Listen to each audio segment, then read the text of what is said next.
नमस्कार दोस्तों, कैसे आप सभी लोग। आज तारीख 28 नवंबर 2024 है, दिन गुरुवार। हिंदी तिथि की बात की जाए तो आज कृष्ण पक्ष की त्रयोदशी तिथि है। तो चलिए दोस्तों, एक बार फिर से हाजिर हो गए आपके सामने राजस्थान की आज की 40 और गर्मा गर्म बड़ी खबरों को लेकर बताएंगे आपको सभी खबरों के बारे में विस्तार से। लेकिन उससे पहले आज की बड़ी खबरों पर, मुख्य समाचारों पर, टॉप हेडलाइंस पर एक नजर डाल लेते हैं। अजमेर की दरगाह में शिव मंदिर दावे वाली याचिका कोर्ट में स्वीकार। अदालत ने मामले को सुनने योग्य माना। दरगाह कमेटी समेत 3 पक्षकारों को नोटिस।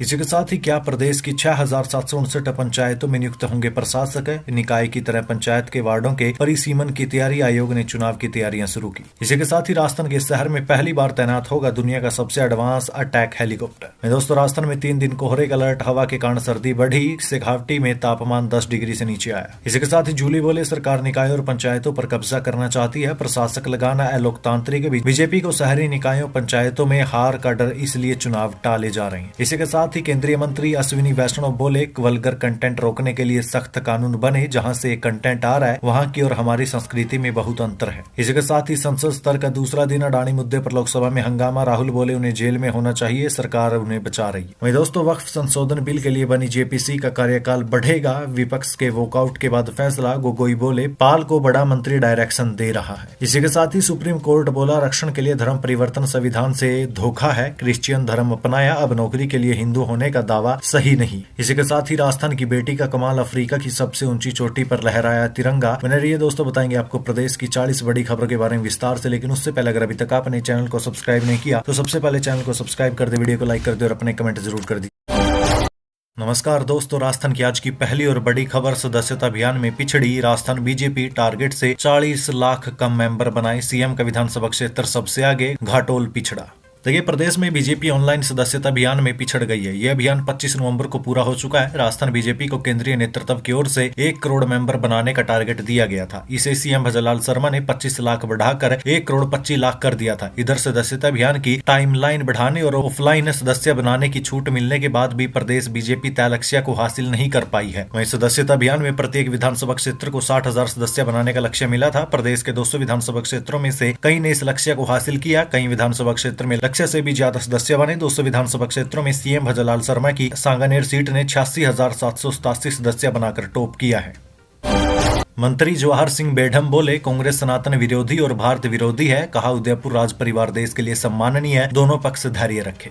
देखिए, कांग्रेस के ईवीएम की जगह बैलेट पेपर से वोटिंग करवाने को लेकर यात्रा और अभियान शुरू करने की घोषणा पर गृह राज्य मंत्री जवाहर सिंह बेढम ने पलटवार किया। बेढम ने कांग्रेस नेताओं को सनातन विरोधी और भारत विरोधी तक कह दिया। उदयपुर राज परिवार के विवाद को लेकर बेढम ने कहा कि उदयपुर का राज परिवार राजस्थान ही नहीं बल्कि पूरे देश के लिए सम्माननीय है, दोनों ही सम्मानित पक्ष धैर्य बनाए रखे। बेढम ने कहा कि खड़गे साहब यात्रा निकालने की बात कह रही है, जनता इनकी सब बातों को समझ चुकी है। ये सनातन विरोधी है, भारत विरोधी है। ये पश्चिमी लोगों, पश्चिमी देशों के प्रभाव में आकर भारत की राजनीति में उनका प्रवेश चाहते हैं, भारत की जनता कभी स्वीकार नहीं करेगी। अजमेर दरगाह में शिव मंदिर दावे वाली याचिका कोर्ट में स्वीकार। अदालत ने मामले को सुनने योग्य माना। दरगाह कमेटी समेत 3 पक्षकारों को नोटिस। देखिए, अजमेर की ख्वाजा मोइनुद्दीन चिश्ती की दरगाह में संकट मोचन महादेव मंदिर होने का दावा करने वाली याचिका अजमेर सिविल कोर्ट ने स्वीकार कर ली है। बीते दिन यानी बुधवार को कोर्ट ने इसे सुनने योग्य माना। हिंदू सेना के राष्ट्रीय अध्यक्ष विष्णु गुप्ता की ओर से ये याचिका लगाई गई। सिविल कोर्ट ने अल्पसंख्यक मंत्रालय, दरगाह कमेटी अजमेर और भारतीय पुरातत्व सर्वेक्षण विभाग को नोटिस भेजा है। मामले में अगली सुनवाई 20 दिसंबर को होगी। याचिका में रिटायर्ड जज हरबिलास शारदा की 1911 में लिखी किताब अजमेर हिस्टोरिकल एंड डिस्क्रिप्टिव का हवाला देते हुए दरगाह के निर्माण में मंदिर का मलबा होने का दावा किया है। साथ ही गर्भगृह और परिसर में एक जैन मंदिर होने की भी बात कही गई है। क्या प्रदेश की 6,759 पंचायतों में नियुक्त होंगे प्रशासक। निकाय की तरह पंचायत के वार्डों के परिसीमन की तैयारी। आयोग ने चुनाव की तैयारियां शुरू की। देखिए, प्रदेश के 49 शहरी निकायों के बाद अब प्रदेश की 6,759 ग्राम पंचायतों में प्रशासक लगाने की तैयारी की जा रही है। निकायों की तर्ज पर पंचायतों के वार्डों के परिसीमन पर भी विचार किया जा रहा है। इन ग्राम पंचायतों का जनवरी में कार्यकाल पूरा हो रहा है। इससे पहले अब चुनाव के आसार नहीं है। सरकार ने शहरी निकायों और पंचायतों के चुनाव एक साथ करवाने के लिए अभी फैसला नहीं किया। उधर राज्य निर्वाचन आयोग ने जनवरी में चुनाव करवाने की तैयारी शुरू करते हुए हर पंचायत में वोटर लिस्ट अपडेट करने के लिए परगणक लगाने के आदेश दिए हैं। 3 दिन पहले 25 नवम्बर को ही प्रदेश के 49 शहरी निकायों में प्रशासक प्रशासक लगाए गए थे। इन निकायों का कार्यकाल पूरा हो गया था। पंचायतों में ग्राम सचिवों को प्रशासक लगाया जा सकता है। जिन पंचायतों का कार्यकाल जनवरी में पूरा हो रहा है उनके चुनाव आगे खिसकाए जाना तय माना जा रहा है। वहीं वन स्टेट वन इलेक्शन को लेकर सरकार में हाई लेवल पर अभी मंथन चल रहा है। अभी कोई फैसला नहीं हुआ। इसे लेकर जल्द एक मंत्री लेवल कमेटी बनाने की तैयारी है। सरकार बजट स्तर तक इस पर फैसला ले सकती है। बजट स्तर में इसे लेकर बिल लाया जा सकता है।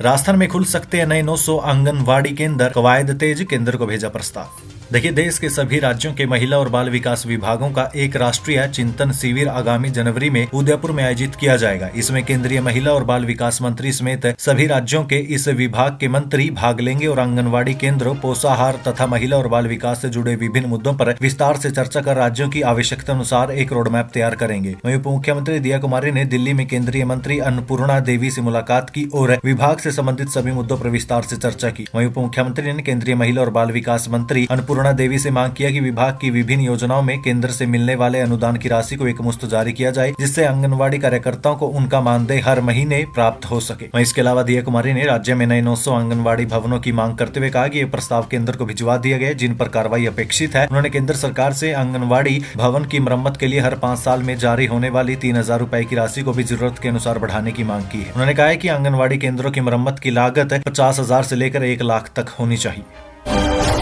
रीट परीक्षा को लेकर आया नया अपडेट है कि दिन में होगी रीट परीक्षा। देखिए, रीट एग्जाम को लेकर तैयारी में जुटे छात्रों के लिए एक जरूरी अपडेट सामने आई है। राजस्थान बोर्ड की तरफ से एक नया नोटिफिकेशन है रीट एग्जाम को लेकर जारी किया गया। इस नोटिफिकेशन में कहा गया है कि रीट एग्जाम का आयोजन एक ही दिन में किया जाएगा। परीक्षा को फरवरी महीने में करवाने पर जोर दिया जा रहा है। वहीं इस परीक्षा के लिए आवेदन प्रक्रिया 1 दिसंबर 2024 से शुरू होने जा रही है। इसको लेकर बोर्ड की ओर से सारी तैयारियां की जा रही है। साथ ही परीक्षा को लेकर भी बोर्ड की तरफ से तैयारियां चल रही है। इसके अलावा दोस्तों, आपको एक बार फिर से बता दूं, रीट एग्जाम का पैटर्न बदल गया है। जी हाँ, रीट के लिए होने वाली परीक्षा में 4 की जगह 5 ऑप्शन सवाल में छात्रों को दिए जाएंगे। सवाल के लिए जवाब चुनने के लिए छात्रों के पास 5 विकल्प होंगे। उनमें से किसी एक का सही जवाब चुनना होगा। इस परीक्षा में नेगेटिव मार्किंग भी होगी।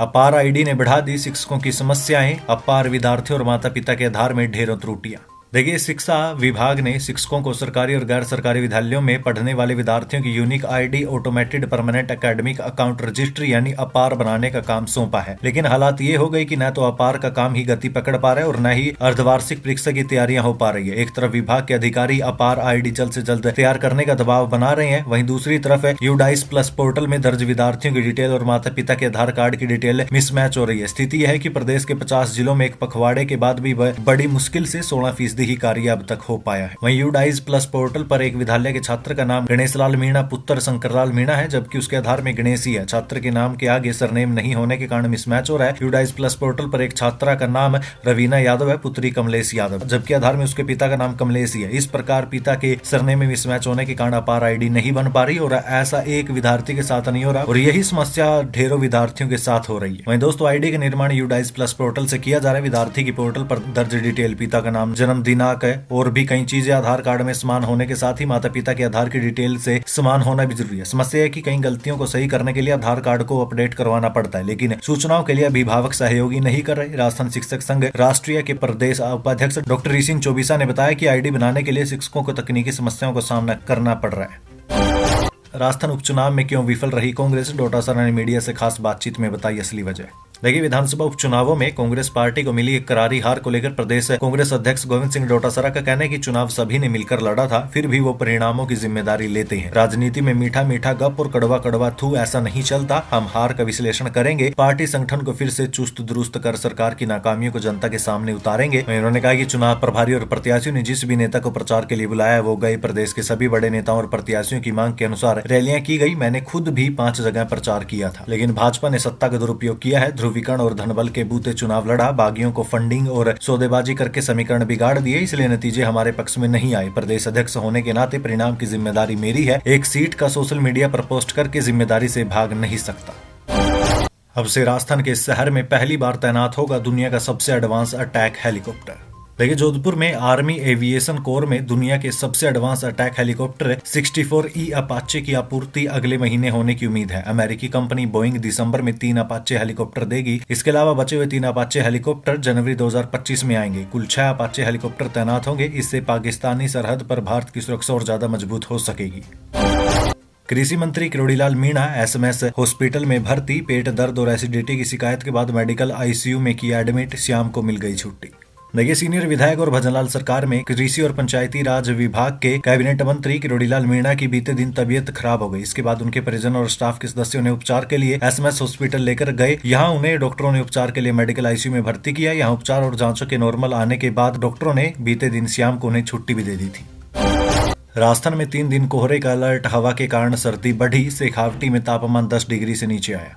देखिए, राज्य में तापमान में उतार चढ़ाव का दौर बना हुआ है। अभी बीते दिन राज्य के अधिकांश शहरों में तापमान में गिरावट हुई। इससे रात में सर्दी बढ़ गई। शेखावटी एरिया में रात का तापमान फिर से सिंगल डिजिट में आ गया। मौसम विज्ञान केंद्र जयपुर ने राज्य के उत्तरी जिलों में 29 नवंबर तक कोहरा भी छाने की संभावना जताई है। वहीं जयपुर मौसम विज्ञान केंद्र ने राज्य के अधिकांश हिस्सों में अगले 2-3 दिन तापमान में कोई खास परिवर्तन नहीं होने की संभावना जताई। इसके अलावा उत्तरी राजस्थान के हनुमानगढ़, गंगानगर, झुंझुनू के एरिया में आज और कल कहीं कहीं सुबह के समय कोहरा छाने की संभावना जताई है। इन जिलों के तापमान में भी मामूली गिरावट होने के साथ ही थोड़ी सर्दी भी बढ़ सकती है।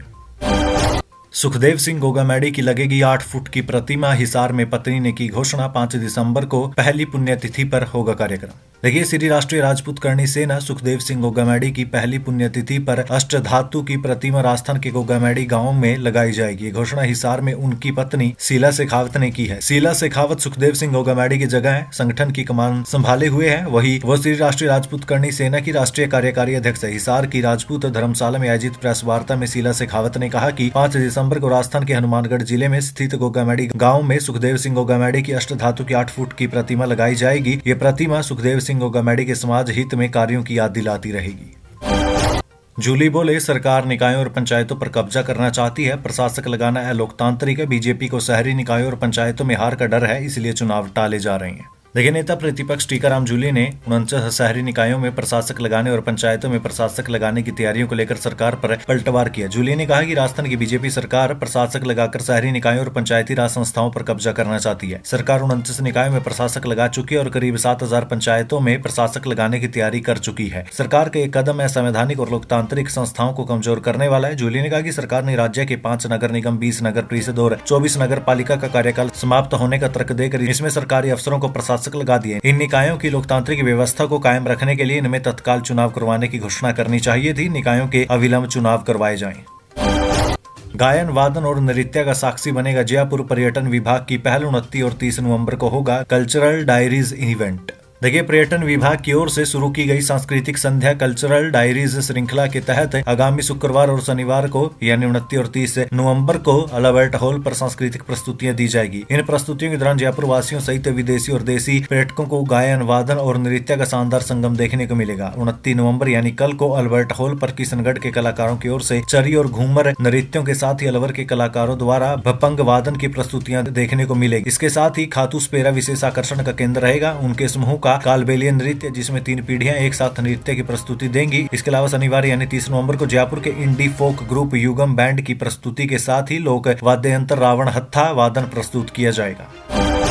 अश्विनी वैष्णव बोले, वल्गर कंटेंट रोकने के लिए सख्त कानून बने। जहां से कंटेंट आ रहा है वहां की और हमारी संस्कृति में बहुत अंतर है। देखिए, केंद्रीय सूचना और प्रसारण मंत्री अश्विनी वैष्णव ने सोशल मीडिया पर वल्गर कंटेंट की रोकथाम के लिए सख्त कानून बनाने की बात कही। वैष्णव ने कहा कि जिन देशों से ऐसे कंटेंट आते हैं उनकी संस्कृति हमसे काफी अलग है। वल्गर कंटेंट की रोकथाम के लिए पार्लियामेंट्री स्टैंडिंग कमेटी को इस विषय पर ध्यान देना और कानून को सख्त करने की जरूरत है। वैष्णव ने ये बात संसद स्तर के दूसरे दिन लोकसभा सांसद अरुण गोविल के पूछे गए सवाल के जवाब में कही। गोविल ने सोशल मीडिया पर वल्गर कंटेंट से युवाओं पर पड़ रहे असर और इसकी रोकथाम के लिए सरकार की जिम्मेदारी पर भी सवाल उठाए थे। आपको बता दें कि सांसद अरुण गोविल ने पूछा था कि सोशल मीडिया पर जो कुछ भी दिखाया जा रहा है उसने हमारे नैतिक मूल्यों और संस्कारों को बहुत गहरी चोट पहुंचाई है। OTT प्लेटफॉर्म्स पर दिखाया जा रहा कंटेंट बहुत वल्गर है। इसे परिवारों के साथ बैठकर नहीं देखा जा सकता। संसद स्तर का दूसरा दिन अडानी मुद्दे पर लोकसभा में हो गया हंगामा। राहुल बोले, उन्हें जेल में होना चाहिए, सरकार बचा रही है। देखिए, संसद के शीतकालीन स्तर का बीते दिन दूसरा दिन था। लोकसभा में सुबह 11 बजे कार्यवाही शुरू होते ही विपक्ष ने अडानी मुद्दे पर हंगामा कर दिया। 12 बजे दोबारा कार्यवाही शुरू हुई तो फिर से हंगामा हो गया। विपक्ष ने यूपी के संभल में हिंसा का मुद्दा भी उठाया, जिसके बाद लोकसभा और राज्यसभा दोनों को आज यानी 28 नवंबर तक के लिए स्थगित कर दिया गया। राहुल गांधी ने संसद के बाहर कहा कि अडानी पर अमेरिका में 2000 करोड़ की रिश्वत देने का आरोप लगा है, उन्हें जेल में होना चाहिए, मोदी सरकार उन्हें बचा रही है। दोस्तों, इसके अलावा कांग्रेस अध्यक्ष और राज्यसभा में विपक्ष के नेता मल्लिकार्जुन खड़गे के चैम्बर में इंडिया गठबंधन के फ्लोर नेताओं की बैठक भी हुई है। इस बैठक में लोकसभा में विपक्ष के नेता राहुल गांधी भी मौजूद थे। बैठक में संसद स्तर में उठाए जाने वाले मुद्दों पर भी चर्चा की गई है। इसके अलावा कांग्रेस सांसद राहुल गांधी ने मीडिया से बातचीत में कहा कि आपको लगता है कि अडानी आरोपों को स्वीकार करेंगे? जाहिर है कि वो आरोपों से इनकार ही करेंगे। मुद्दा ये है कि जैसा कि हमने कहा है, उन्हें गिरफ्तार किया जाना चाहिए। सैकड़ों लोगों को छोटे छोटे आरोपों में गिरफ्तार किया जा रहा है और ये सज्जन गौतम अडानी जी पर अमेरिका में हजारों करोड़ रुपए का आरोप है। उन्हें जेल में होना चाहिए और सरकार उन्हें बचा रही। वक्फ संशोधन बिल के लिए बनी जेपीसी का कार्यकाल बढ़ेगा, विपक्ष के वॉकआउट के बाद फैसला। गोगोई बोले, पाल को बड़ा मंत्री डायरेक्शन दे रहा है। देखिए, वक्फ संशोधन विधेयक पर बनी संयुक्त संसदीय समिति यानी जेपीसी का कार्यकाल बढ़ाया जाएगा। अध्यक्ष जगदम्बिका पाल स्पीकर ओम बिरला से मिलकर इसका प्रस्ताव रखेंगे। दरअसल बीते दिन जेपीसी की 8वीं बैठक का विपक्ष सांसदों ने बहिष्कार कर दिया था। उनका आरोप था कि अध्यक्ष जगदम्बिका पाल बिना तैयारी 29 नवंबर को जेपीसी का मसौदा लोकसभा में पेश करने वाले। विपक्ष की नाराजगी के बाद पाल और बीजेपी सांसदों ने विपक्षी सांसदों से अलग से चर्चा की। इसके बाद जेपीसी के कार्यकाल को बढ़ाने का फैसला किया गया। पाल ने कहा कि जेपीसी अपने विचार में एकमत है। जेपीसी को 6 राज्यों और कुछ स्टेक होल्डर्स यानी सदस्यों की बात सुनना बाकी है, क्योंकि वहां वक्फ और राज्य सरकारों के बीच विवाद है। सुप्रीम कोर्ट बोला, आरक्षण के लिए धर्म परिवर्तन संविधान से धोखा है। क्रिश्चियन धर्म अपनाया, अब नौकरी के लिए हिंदू होने का दावा सही नहीं। देखिए, सुप्रीम कोर्ट ने कहा कि सिर्फ आरक्षण का फायदा उठाने के लिए किया गया धर्म परिवर्तन संविधान के साथ धोखा है। अदालत ने फैसला 26 नवंबर को उस केस में सुनाया था जिसमें एक महिला ने क्रिश्चियन धर्म अपना लिया था, लेकिन बाद में शेड्यूल कास्ट सर्टिफिकेट हासिल करने के लिए दावा किया कि वो हिंदू है। वहीं सुप्रीम कोर्ट ने याचिकाकर्ता की अपील को भी ठुकरा दी और कहा कि इसे स्वीकार नहीं किया जा सकता। इसके अलावा सुप्रीम कोर्ट ने 3 कमेंट भी किए हैं। पहला कमेंट तो ये था कि जब वास्तव में यकीन हो तब धर्म परिवर्तन करे। वहीं इसके अलावा दूसरा कमेंट था कि बिना आस्था धर्म परिवर्तन को इजाजत नहीं है। तीसरा कमेंट था कि बपटिज्म के बाद हिंदू होने का दावा नहीं किया जा सकता। राजस्थान की बेटी का कमाल, अफ्रीका की सबसे ऊंची चोटी पर लहराया तिरंगा। देखिए, दौसा जिले की बहरावंडा तहसील के दिवाकर गांव में जन्मी पायल गुज्जर ने गुदड़ी के लाल वाली कहावत को सही कर दिखाया है। पायल गुज्जर पिछले सप्ताह साउथ अफ्रीका के तंजानिया में माउंट किलिमंजारो की 19,341 फीट ऊंची चोटी पर पहुंचकर प्रादेशिक सेना और भारत का तिरंगा लहराकर हजारों बालिकाओं के लिए हौसला और प्रेरणा की मिसाल बन गई है। पायल गुज्जर राजस्थान में गुज्जर समुदाय की पहली पर्वतारोही बन गई। पायल गुज्जर ने इससे पहले लगभग 17,000 फीट ऊंची चोटी मचोई पीक, जोजिला, द्रास और लगभग 18,000 फीट ऊंची चोटी Kanchenjunga base camp, Ladakh glacier और कश्मीर ग्रेट लेक एक्सपीडिशन सहित कई चोटियों को फतह कर कीर्तिमान स्थापित किया है। कड़ाके की ठंड, तूफानी हवाओं, भारी बारिश, बर्फबारी, कठिन चढ़ाई और फिसलन भरे रास्ते, ऑक्सीजन की कमी और शारीरिक थकान जैसे हालातों से जूझने के बाद उसने ये मुकाम हासिल किया। उनके पिता भारतीय प्रादेशिक सेवा में सूबेदार हैं। आखिरकार बनी सहमति, 5 लोगों के साथ विश्वराज सिंह मेवाड़ ने किए धूनी दर्शन। देखिए, उदयपुर सिटी पैलेस में एक लिंगजी मंदिर और धूनी दर्शन को लेकर हुए विवाद का बीते दिन पटाक्षेप हो गया, क्योंकि उदयपुर के पूर्व राजघराने के सदस्य और नाथद्वारा से विधायक विश्वराज सिंह मेवाड़ ने बीते दिन सुबह ही एक लिंगजी के दर्शन कर लिए थे। वहीं शाम को सिटी पैलेस में 5 लोगों के साथ धूनी के दर्शन भी किए थे।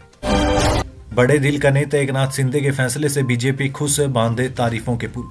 देखिए, महाराष्ट्र में मुख्यमंत्री पद को लेकर महायुति में चल रही खींचातान उस वक्त खत्म हो गई जब खुद शिवसेना प्रमुख एकनाथ शिंदे ने कहा कि बीजेपी का शीर्ष नेतृत्व जिसे भी राज्य का अगला मुख्यमंत्री घोषित करेगा वो उसका समर्थन करेंगे। इसके बाद बीजेपी ने शिंदे की जमकर तारीफ की और उन्हें बड़े दिल का नेता भी कहा।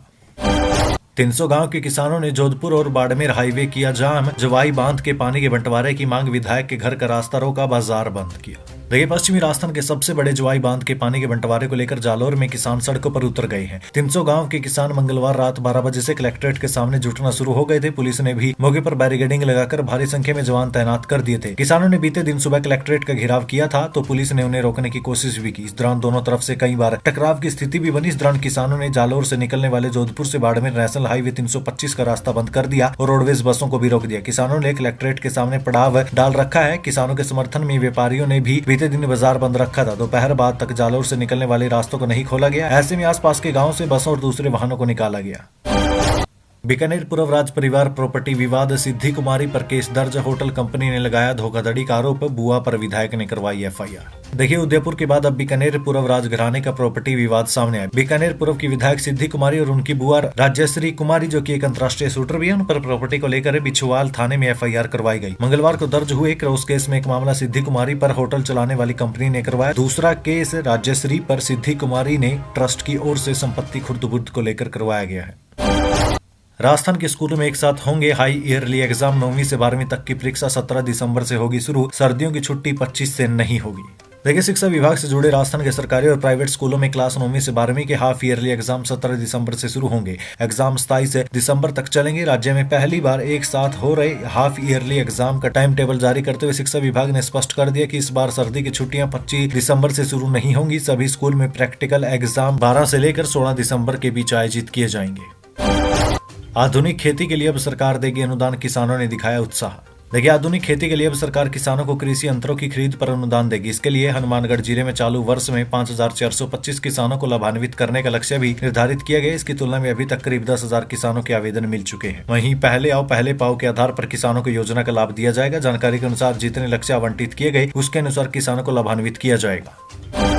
रॉयल्टी फर्म निगल रही मजदूरों का पैसा, विभाग दिखा रहा दरियादिली। आखिर क्या है ये पूरा मामला? देखिए, नागौर जिले के खिमसर के गांव में दिन रात लाइमस्टोन का अवैध दोहन हो रहा है। यहाँ अवैध लाइमस्टोन को वैध बनाने वाली रॉयल्टी फर्म केवल सरकार को ही चूना नहीं लगा रही, बल्कि मजदूरों के डीएमएफटी के लाखों रुपए डकार रही है। खनिज विभाग भी फर्म पर इतना मेहरबान है कि यहाँ सर्वाधिक अवैध खनन की रोकथाम के लिए नाके लगाने की बजाय कम अवैध खनन वाले स्थानों पर नाके लगा रखे हैं। ऐसे में इस रॉयल्टी फर्म के कार्मिकों की लूट रोकने वाला कोई भी नहीं है। अब स्थिति तो इतनी बदतर हो चुकी है कि 50-50 किलोमीटर दूर की वैध लीजों से रवन्ना मंगवा कर अवैध लाइमस्टोन को वैध किया जा रहा है, लेकिन विभाग कार्रवाई करने की बजाय दरियादिली दिखा रहा है। कई गांव में तो अवैध खनन को वैध करने के लिए बीकानेर जिले की कई लीजों से रवन्ना मंगवाया गया है। वहीं इधर नागौर जिले के खनिज अभियंता नरेंद्र खटीक का कहना है कि गांव में रॉयल्टी रसीदें काटकर अवैध लाइमस्टोन को वैध बनाने संबंधी हमारे पास तो कोई शिकायत आज तक नहीं आई। लाइमस्टोन के लिए रिद्धि सिद्धि फर्म को ठेका दे रखा है। स्कूल में पैर दबवाने का मामला, नेत्रहीन शिक्षक का मदन दिलावर के सामने छलका दर्द, कहा धमका रही है महिला टीचर। देखिए, राजधानी जयपुर के करतारपुरा में सरकारी स्कूल में एक महिला शिक्षक द्वारा बच्चों से पैर दबवाने का मामला फिर से सुर्खियों में है। इस मामले को लेकर बीते दिन नेत्रहीन शिक्षक अजय देवंदा शिक्षा मंत्री मदन दिलावर के आवास पर पहुंचे, जहां उनका दर्द छलक पड़ा। अजय देवंदा ने शिक्षा मंत्री से रोते हुए कहा कि स्कूल में बच्चों से पैर दबवाने वाली टीचर प्रिंसिपल मुझे धमका रही है, लगातार परेशान कर रहे हैं, मुझे फंसाने की धमकी तक दे रहे हैं, गलत बयान देने के लिए मुझ पर दबाव बना रहे हैं। अगर मैं गलत हूँ तो मुझे जूते मार लो, पर परेशान तो मत करो। आपको बता दें कि अजय देवंदा ने जिला शिक्षा अधिकारी प्रारंभिक कृष्ण पाल सिंह, प्रिंसिपल अंजू और टीचर रेखा सोनी की शिकायत की है।